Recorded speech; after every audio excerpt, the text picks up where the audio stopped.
Hello, I'd like to welcome you to Conversations with Dr. Doster. This is our second video of a series that will continue throughout the school year.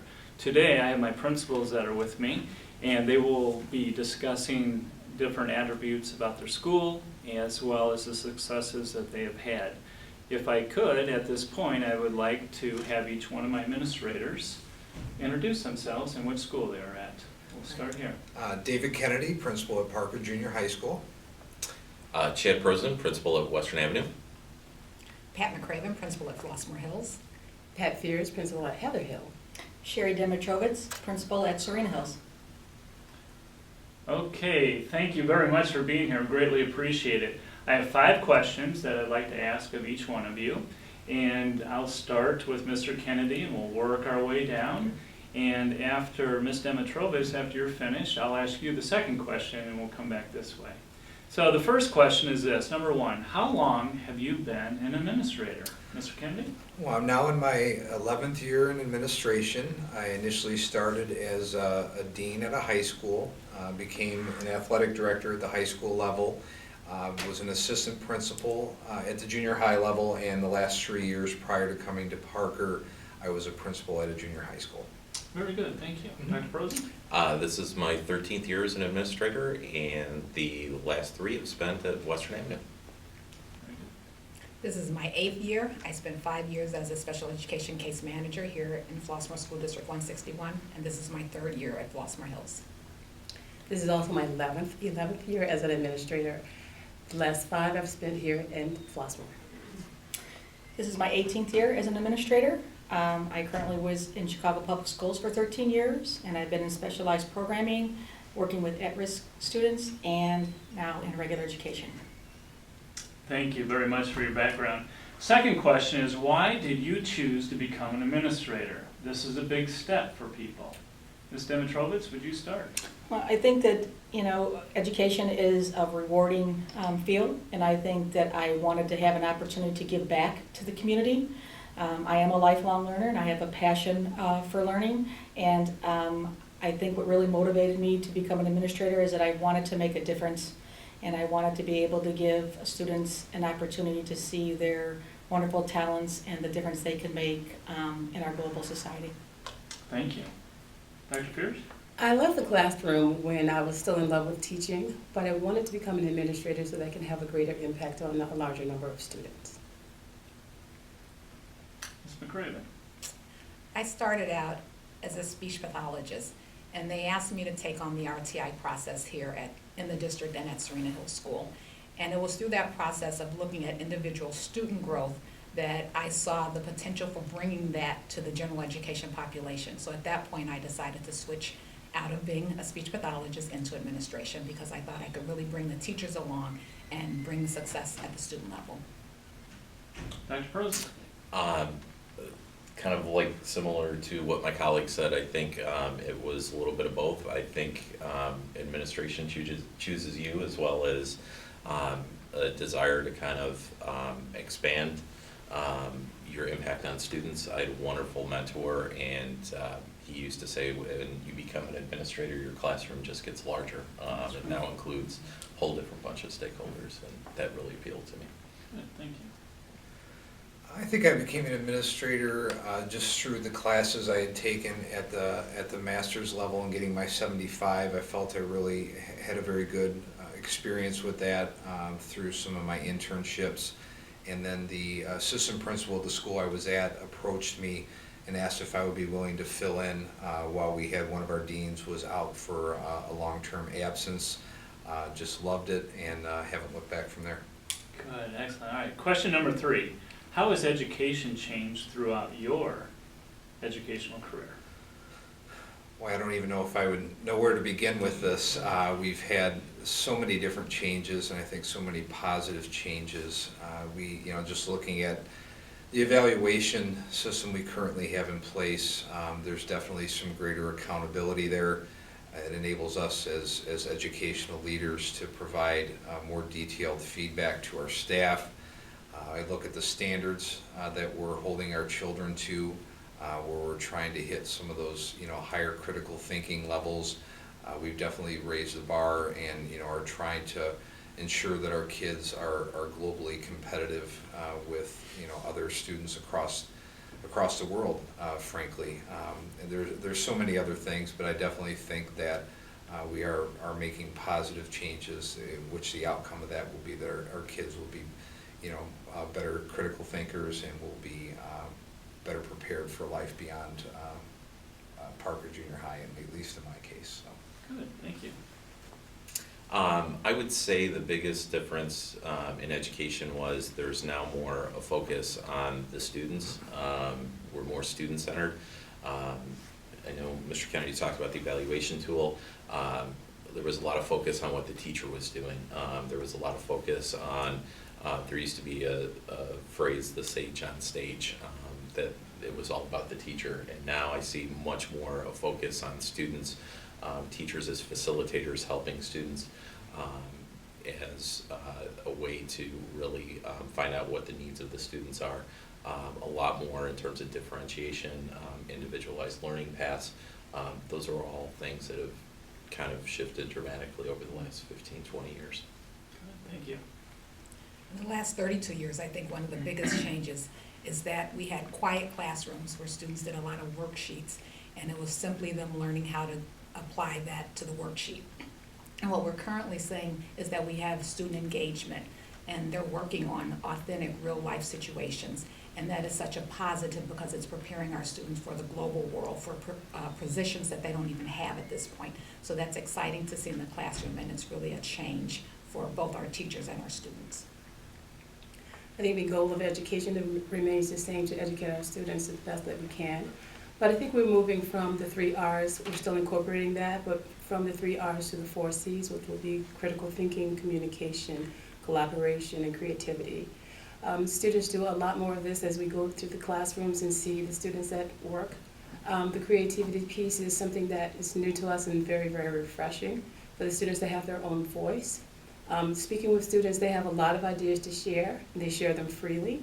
And rather than keeping students quiet in the classroom and having them sit with folded hands until the teacher is finished presenting, now the students are presenting. The teacher is no longer that sage on the stage. So a lot of things are changing that way. And technology has increased tremendously. It's ubiquitous. It's through everything that we do. So we have to prepare students for jobs, like my colleague said, that do not even exist yet. And technology will be a huge component of that.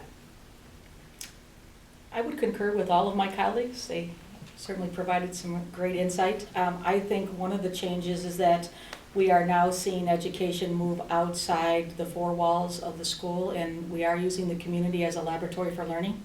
I believe that the transition of skills and how our students can make a difference in their own communities really has put a strong impact on how we're seeing social emotional learning and the value it has within the school day and just overall in building character within our students. I believe we are much more transparent in opening our doors and having parents who have been disenfranchised from the educational process, bringing them in to be a part of their child's educational journey. And I really like the approaches and the different techniques that teachers are using. It's certainly much more collaborative. The more creativity is being seen at the classroom level, and students are now taking, I think, more of a focus on their learning through goal setting and, like Dr. Prost had mentioned, much more student-centered, authentic dialogue in the classroom. Great answers. I really appreciate what I'm hearing. Thank you very much. My next question is, how do you develop and ensure relationships with your stakeholders? Well, they're all looking at me, so I guess they'll give me an answer, I guess. As I had mentioned, I think that we have created vehicles where our, at least at Serena, that we have an open door policy. Each month we have a parent activity day where our parents come in and they are a part of the activities and the learning environment and are able to see firsthand the type of instruction and engagement that their students are involved with on a daily basis.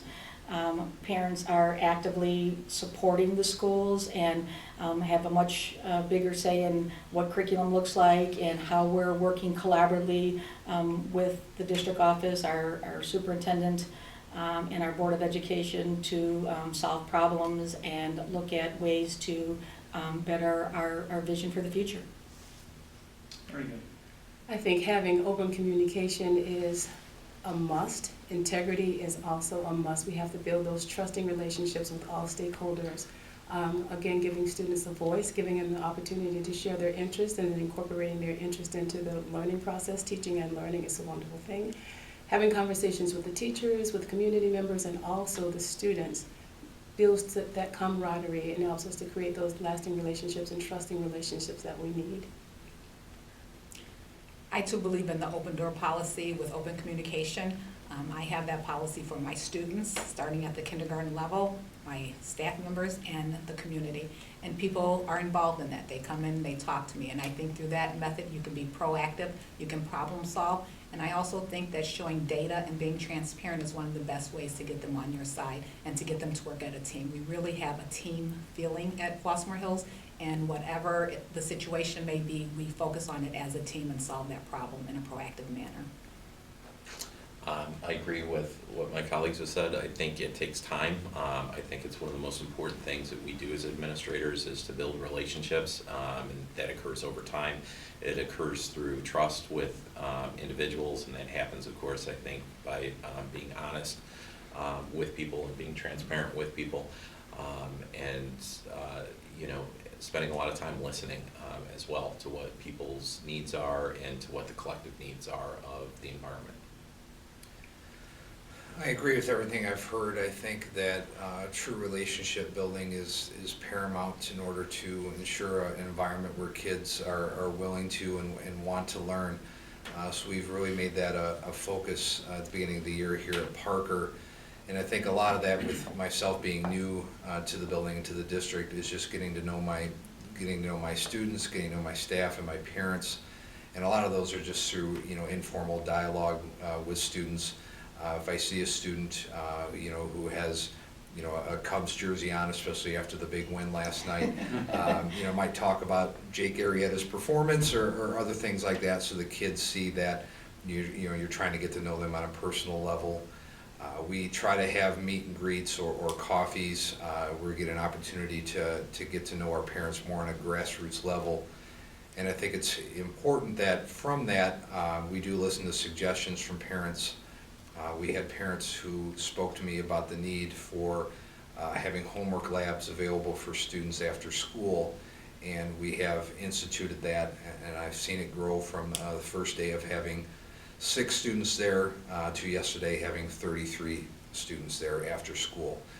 And I think that will help build that trust that is key and is important for us to work together, because it truly does take a village to nurture and to meet the needs of all of our students. Thank you. Now, our last question. How are you leading students and staff to become successful for the 21st century? Well, I think it was talked a little bit about before by Dr. Fears, talked about the 4 C's, you know, looking at creativity, collaboration, and so forth. And what's so great about being in District 161 is that there are a lot of resources that are available to us. Our staff has all been trained in Kagan strategies, which emphasizes some of that collaborative spirit amongst our students.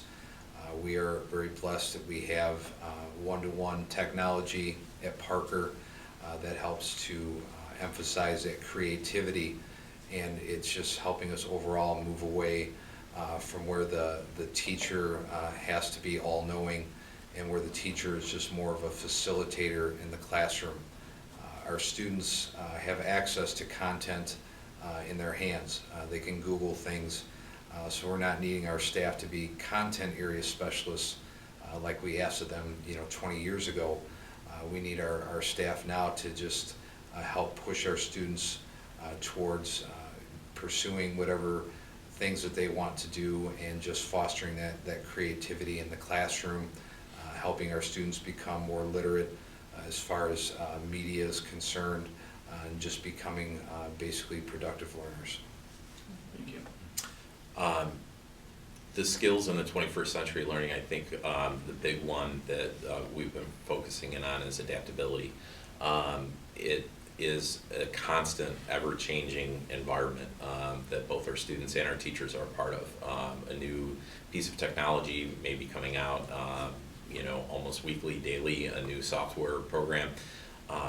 Those are kind of the tools, but how students use those tools and how teachers use those tools and adapt to those tools, I think, is really what we've been trying to really focus in on, and allowing both students as well as teachers to have permission, I think, in two really big areas. Number one is to kind of have a sense of play and be able to not be frightened of that, and in order to allow that to occur, I think what's really important, it goes back to that relationship and that culture and climate piece of allowing for mistakes, allowing for learning to take place, and that's really, I think, a key 21st century skill is that adaptability to change and the adaptability to get into an environment where it's not always 100% high stakes. Good, thank you. I agree with my colleagues. I also think that the collaboration piece is a big part of it, having the teachers work in their professional learning communities and then having the students work collaboratively within the classroom. I think that really helps them, and it helps them build social skills that they will need for the future, for the 21st century, in order to work as a team. Using the team approach, I think, is the way to go, because that's what they will be required to do as they continue. I also think that we're focusing on authentic learning, which is huge, and that we're using data to make all of our decisions. Our students and our teachers are understanding the importance of using data, looking at growth targets, and then making sure that we're maximizing that information so that the students have individual growth targets and they're able to move to their furthest potential. And I think that's a huge factor. I think modeling what we expect from our students and staff and being engaged in the teaching and learning process is huge. The creativity and critical thinking piece is what we're focusing on at Heather Hill. And that's during the day and also after school. The PTO is extremely involved with coming in and bringing vendors in to help students with that creativity piece. With the Bricks for Kids, the students think they're architects now. They're coding, they're doing things that were unheard of, say, 10 years ago. The students are very proficient at that, and making sure that they have an opportunity to share what they know. They can become the teachers, and they are becoming the teachers and presenting what they know in their own unique way. So if we model these things with our kids and give them an opportunity to be creative and be collaborative and all of these things, I think the students will be well prepared for the 21st century. I would concur with all of my colleagues. I mean, I think there's some great initiatives going on within the district. I believe there is the accountability piece on both staff, on our staff and our students. I think goal setting is really a big focus, where students are able to really hone in on where they are and where they're going, and that there is authentic dialogue going on between not only just the teacher and the student, but students, student to student. Our best practice strategies and our professional development, I believe, is cutting edge in this district. We allow that type of learning to occur at both ends of the continuum, not just for our staff, but for our students and also our parents through FIUs. So I believe that we are holistically addressing the needs of all of our students, and it isn't anymore just, as Mr. Kennedy had mentioned, that the teacher being the total knowledge giver, but that of a guide and a facilitator, and looking to have real critical thinking skills and authentic dialogue occur in everyday instruction. I would like to thank all of you. Excellent answers. I appreciate everything that you do for your staff, and especially for our students and our families and parents. So thank you so much for that. We'd like to thank you for viewing Conversations with Dr. Doster. Again, this is part of a series for our community engagement, which defines some information that's presented through our strategic plan. Have a good day.